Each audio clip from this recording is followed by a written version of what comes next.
Assalamualaikum warahmatullahi wabarakatuh. Perkenalkan, nama saya Thomas Raji Arif Muhammad dari D3 Manajemen Informatika dengan NPM 044033238005. Di sini saya akan mempresentasikan tentang VLSM. Apa sih VLSM? Variable like subnet mask. Nah, di VLSM ini kita akan belajar tentang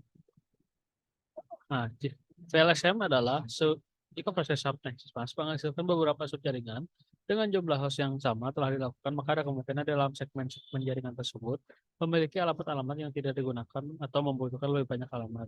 Karena itulah, dalam kasus ini proses subnetting harus dilakukan berdasarkan segmen jaringan yang dibutuhkan oleh jumlah host banyak. Untuk memaksimalkan penggunaan ruangan alamat yang tetap, subnetting pun diaplikasikan secara rekursif untuk membentuk yang sama. Teknik subnetting seperti ini disebut juga variable length subnetting. Jaringan yang dibuat dengan teknik ini menggunakan subnet mask yang disebut dengan variable length subnet mask atau VLSM. Pada metode VLSM subnetting yang digunakan berdasarkan jumlah host, sehingga akan semakin banyak jaringan yang akan dipisahkan. Tahapan perhitungan menggunakan VLSM, IP address yang akan dihitung menggunakan CIDR. Selanjutnya baru dipecah kembali menggunakan PLSM. Maka setelah diberlakukan perhitungan, maka dapat dilihat subnet mask yang telah dipecah maka akan menjadi beberapa subnet lagi dengan mengganti subnetnya. Nah, ini beberapa manfaat dari VLSM. Efisiensi menggunakan alamat IP yang dialokasikan sesuai dengan kebutuhan ruang host setiap subnet.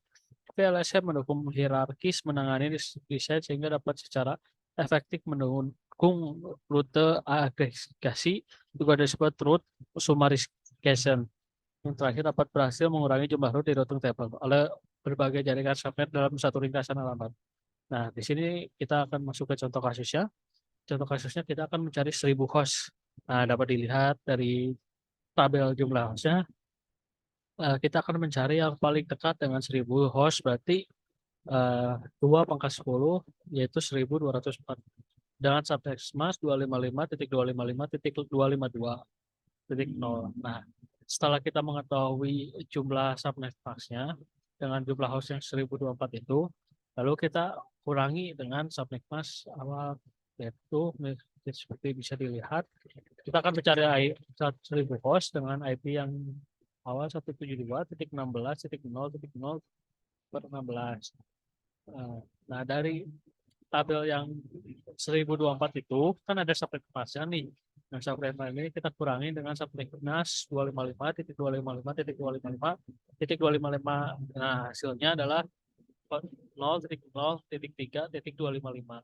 Nah, setelah kita mendapatkan hasil dari pengurangan subnet mask 255 4 dengan subnet mask yang kita cari seperti di tabel, maka hasilnya tersebut kita tambahkan dengan IP yang akan kita gunakan. Nah, di sini kan saya menggunakan IP 172.16.0.0.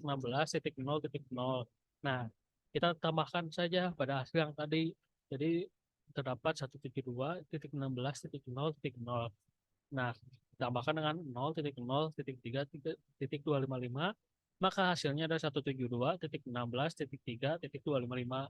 Nah, setelah kita mendapatkan hasil dari tahap pertama tersebut, nah, maka kita bisa menyimpulkan matlamat awal kita adalah 172.16.0.0. IP pertama kita 172.16.0.0.1 dan IP terakhir kita 172.16.3.254 dan IP broadcast kita 172.16.3.255. Nah, subnet masknya adalah 255.255.252. Mungkin sekian presentasi dari saya. Assalamualaikum warahmatullahi wabarakatuh.